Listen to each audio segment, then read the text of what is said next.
particular timeline, Mr. President, is even necessary? Ito po ay for purpose of information, Mr. President, and para po mabigyan din po ang publiko ng kanilang opinion pagdating po sa magiging takbo po ng kaso. Mr. President, ang sinasabi po ng representasyon na ito, hindi naman kailangan pang i-announce yun eh. Dahil magkakaroon lang po ng pagdududa ang ating mga mamamayan, lalong-lalo na po yung mga taong gusto nating ipa-aresto, sapagkat hindi naman kailangan na mag-announce pa. Kasi kapag sinabi mong meron po kaming timeline, parang siguradong-sigurado na po kasi ng opisina ng ombudsman na talagang mag-i-issue yung either the Sandigan Bayan or the RTC doon sa panahon na kanyang tinutukoy. Di ba, maiisip ninyo, nasa ilalim pala ng impluensya ng ombudsman o ng RTC, ang mga korte, naiimpluensyahan pala ng ombudsman ang mga korte. Ganun po yung magiging maaring isipin eh. Maring hindi totoong yun ang gustong gawin ng ombudsman. At naniniwala naman ako na hindi niya intention yun. Ngunit para bigyan po ninyo ng pagdududa ang ating mamamayan, lalong-lalo na po yung mga taong involved nga at gusto nyo ipa-aresto, parang hindi kailangan pong mag-announce pa eh. That is the only point, Mr. President. Yeah, I'm sure andito po ang ating ombudsman at nakikinig ho siya sa mga suhestyon ng ating senador at bibigyan ho nila yan ng konsiderasyon. Salamat po sa sagot. Mr. President, yung ating pong deputy, ano yung tawag doon? Deputy Overall Ombudsman ay taga-Bisaya, Mr. President.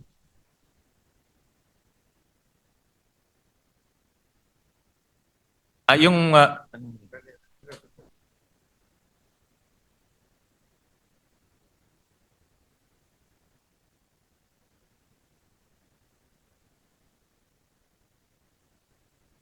taga Mindanao po yung ating current Deputy Ombudsman. Tama ho kayo. Overall Deputy Ombudsman. Overall Deputy Ombudsman is from Mindanao, but he is also the Deputy Ombudsman for the Visayas, Mr. President. Opo, tama ho. So, yung acting po, yung acting. The overall Deputy Ombudsman and also the Deputy Ombudsman for the Visayas regularly travels from his place to Luzon, and nga magastos po yun. Necessary po ba na sino po nagmamanage sa Ombudsman Office sa Cebu?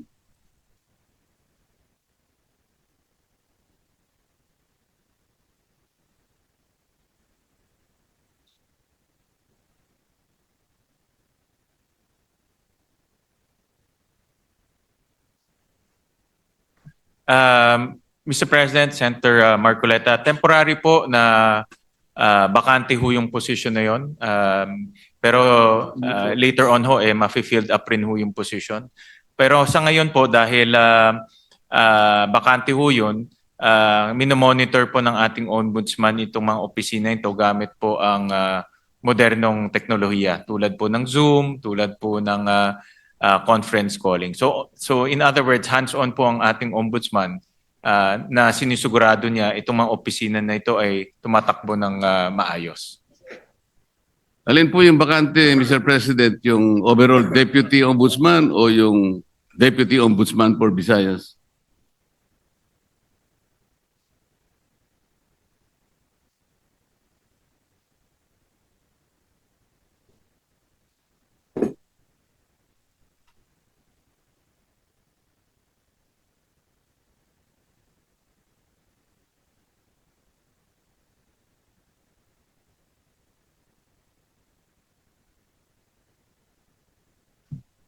Ang bakante po ay yung overall deputy ombudsman for ito po ang bakante po. Yung overall deputy ombudsman ang bakante po. Yes. Dahil po suspended yung current overall deputy ombudsman. Kasi po kaya ako tinatanong to, Mr. President, napakagastos po yung regularly na pagta-travel po ng Deputy Ombudsman. Galing pa siya ng Mindanao. Meron pa siyang gawain dito sa Maynila dahil nga overall Deputy Ombudsman. Naisip ko po na unnecessary expense po yan sa opisina ng Ombudsman. Ang direction po ng ating bagong ombudsman ay talagang gawing episyente po ang opisina. Natural lang naman po kung may bagong liderato, inaayos niya yung kanyang opisina sa nakikita niyang pinaka-episyenteng struktura, Mr. President. So, hindi naman po nila intention na maging bakante to at later on rin po ay malalagyan din po ng tao. Pero tinitignan nila kung anong pong paraan o anong pong structure ang pinaka magiging episyente po para po sa ombudsman offices, Mr. President. Mr. President, bago po naging ombudsman, ang aking kaibigan, siya po ay magkaibigan naman tayong dalawa. Ikaw naman, dinideny mo yata eh. Yun nga sinasabi ko, kaibigan pala kayo. Yun nga sinasabi ko. Narinig niyo yata ako, Senator Marcoleta. Bago po siya naging ombudsman, Mr. President, siya po ay kalihim po ng ating Department of Justice. Yun naman pong, dahil nag-retire po yung ating dating ombudsman, Samuel Martires, nagkaroon po ng acting ombudsman. Siya po ay si overall Deputy Ombudsman Dante Vargas. Kapangalan ko pa siya eh. Nasaan po siya?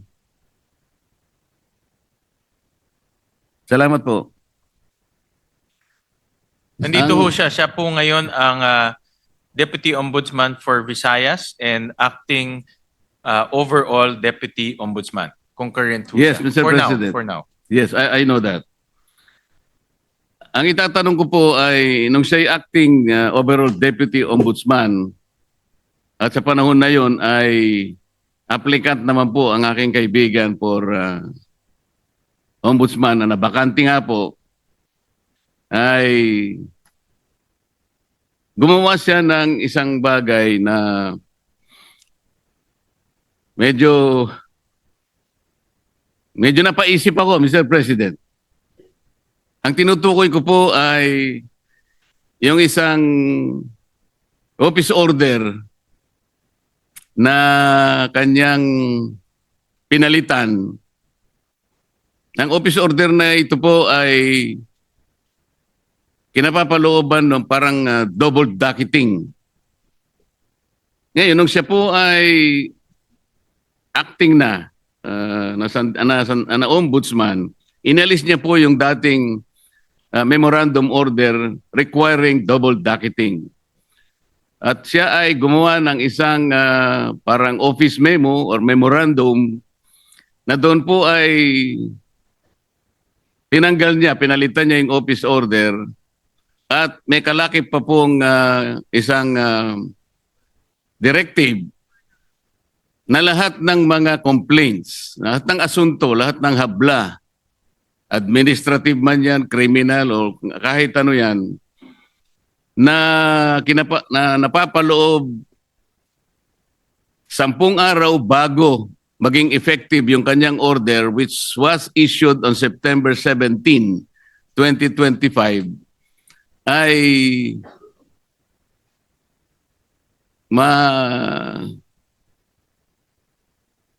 mawawala po yung sa docket. Ibig sabihin, ma-undocket yung mga complaints. 10 araw bago ma-issue yung kanyang memorandum circular or memorandum order. Mr. President, nagkataon po, kung di ako nagkakamali, September 15 yata, ay nag-file ng complaint sa maraming opisyales ng ating pamahalaan. Kasama po yata si noon ay dating Secretary of Justice, ang aking kaibigan. Sa Makati, napaloob po siya doon sa 10 araw na siya sinasabi doon sa kanyang directive na mawawala po yung docket. Ang ibig sabihin po noon, Mr. President, pag nawala yung docket number, hindi na siya magiging active case kung hindi siya ay malalagay sa kategoryan na mga cases under evaluation. Ibig sabihin, Mr. President, wala pang active case, wala pang kaso. Sapagkat nawala ngang visa yung naunang office order ng dating Ombudsman Samuel Martires. Yun po ang naging daan, Mr. President, kung kaya nakapag-issue ng clearance ang opisina ng Ombudsman. At dahil nga po, mistulang walang kaso laban sa aking kaibigan, nasama siya doon sa shortlist na pagpipilian ng ating Pangulo na susunod na Ombudsman ng ating bansa. Mr. President, wala bang, yung bang pangyayaring yun ay, is there something much to be desired in the entire process, Mr. President? Parang ang nangyari, nakagawa ng gano'n yung overall ombudsman nang hindi naman maliwanag, what is the visible public service na pwedeng nakamit ng ating mamamayan doon sa ginawa niyang pagpapalit ng office order? Hindi kaya lang ginawa yon para mapagbigyan ang aplikasyon ng aking kaibigan at makakuha siya ng clearance upang sa ganon eventually he will be included in the shortlist to be submitted to the office of the President, makasama sa pagpipilian bilang ombudsman. Yun po yung aking gustong malaman, Mr. President.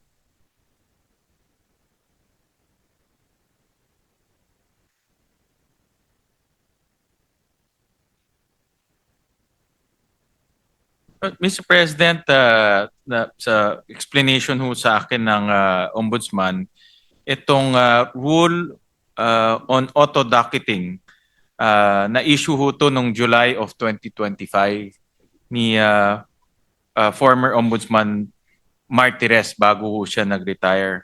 At nakita ho nila na hindi to dumaan sa tamang proseso. It was found not to be properly published. So hindi ho na publish na maigi. So binalik ho to ni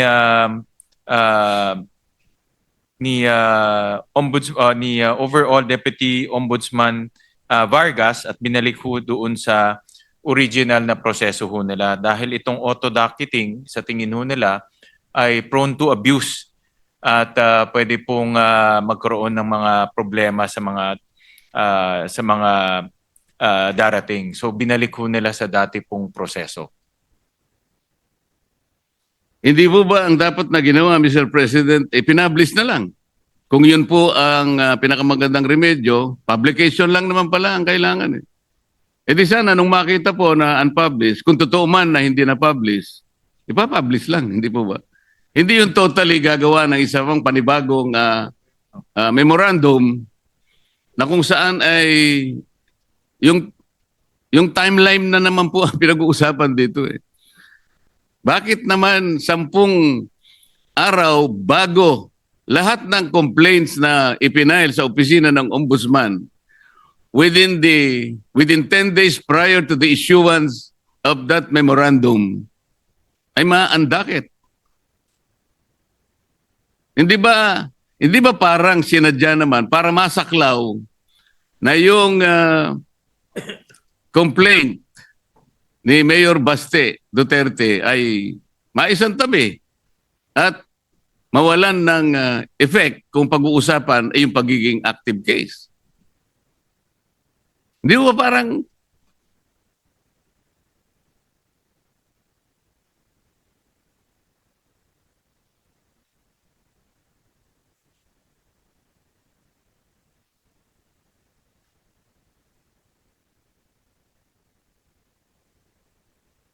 Well, nung naging acting po si overall Deputy Ombudsman, pinag-aralan ho nila mabuti itong auto-docketing at nakita ho nila na prone to abuse ho to dahil pag file mo, docketed na ho kaagad without any analysis.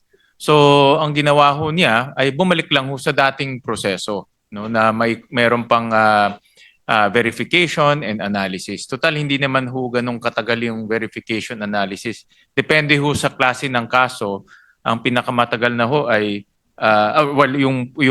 yung verification po can happen between 48 hours to 72 hours. No? So, ang naging dahilan po is sa tingin nila ay prone to abuse po itong auto-docketing. So, yun po yung naging kanilang desisyon. No? Kaya bumalik lang po sa original na proseso. palagay niyo po tama yung argumento, Mr. President, ay bakit naman 10 araw ang sinaklaw? Kasi pa pinag-uusapan natin, September 15 po yung date ng complaint yata ni Vice Mayor Baste. O kung halimbawa 3 araw na lang o 2 araw, hindi nasasaklaw yung... yun po yung gusto lang nating linawin. Kasi parang halata po Mr. President. Para mawala po sana yung pag-aagam-agam ng ating mamamayan na sinadya po.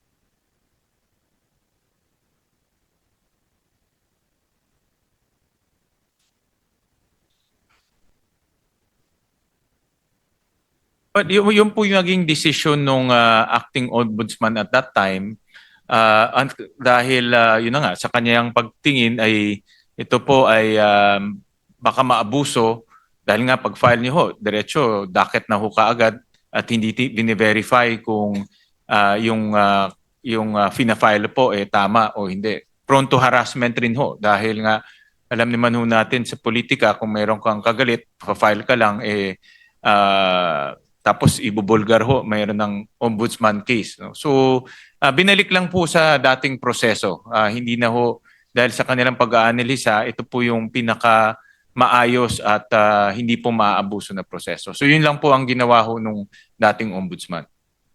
Yung acting ombudsman in particular. Sana nga po hindi na abuse ang proseso, pero hindi po malinaw na ganun ang nangyari. Halimbawa, isa pa po, yung complaints po na ipinail sa ombudsman may kinalaman po sa mga opisyalis ng Department of Public Works.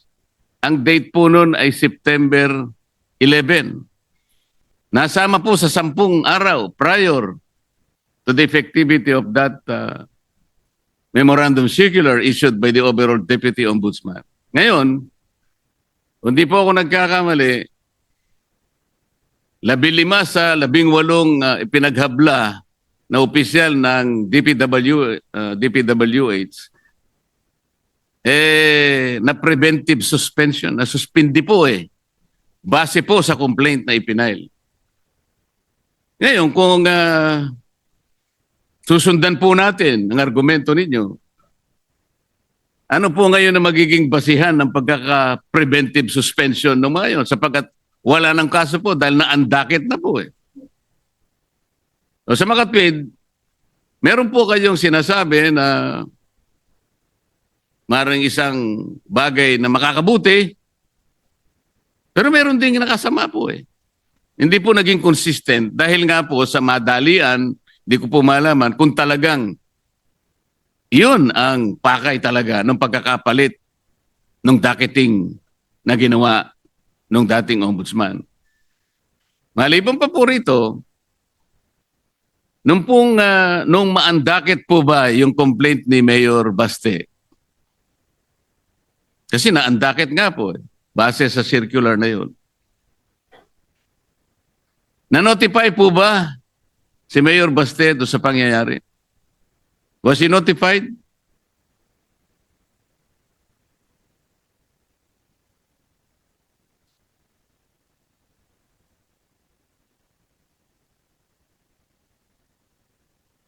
Maraming salamat po sa tanong, Senator Marcoleta. Andito po yung ating ombudsman at nakikinig ho siya sa inyong mga suggestion, lalo na doon sa mga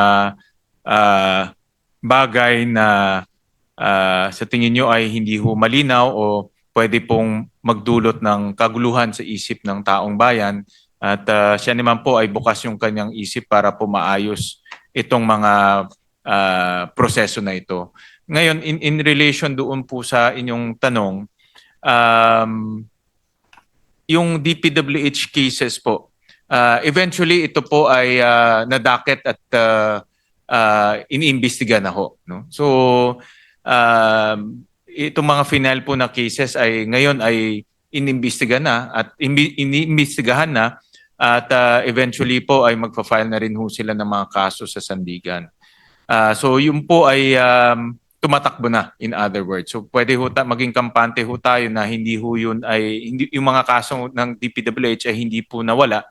Bagkus yun po ay tuloy-tuloy na inimbestigahan at magfa-file na rin po ng kaso. Hindi po, tinatanong ko lang doon, Mr. President, dahil nga po sa pangyayari na yun, hindi po naging consistent ang aplikasyon. Dahil nga, na preventive suspension yung mga opisyalis, tinatanong ko lang po, parang wala nang base sapagkat nawala po yung docket eh. Yun lang naman po yung tinatanong ko. Ibig sabihin, kung may ginawa kang isang bagay na nakabuti, meron ding nakasama. Nawala ng basis din po yung kabila. Tama po.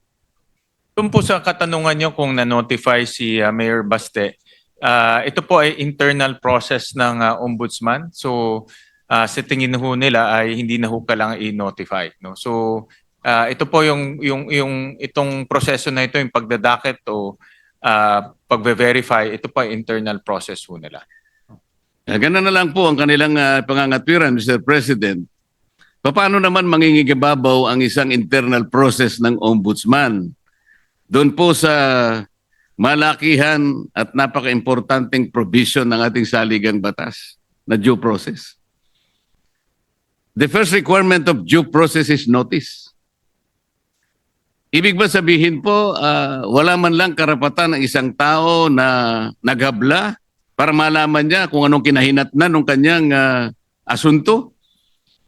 Na hindi man lang sinabi sa kanya na, yung asuntong pinail mo, inalisan na namin ang docket dahil sa mga ganitong mga alalahanin na aming nakita. Doesn't he deserve to be notified, Mr. President? Because if he was notified, he could have been given the chance to file a motion for reconsideration, which is again a part of due process.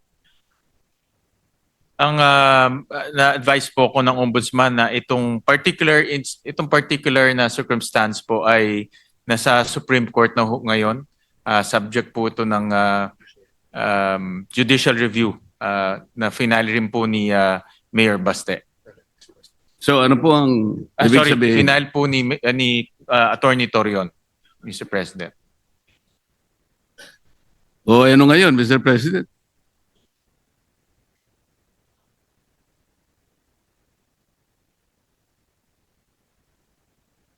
So ito po ay under the judicial review po ng Supreme Court. Oo nga Itong po. circumstances po. Oo nga po, pero hindi nasasagot yung tinatanong ko po. Very simple lang po eh. Yung pangangailangan ng isang taong manotify man lang kung ano ang kinahinatnan ng kanyang inihabla.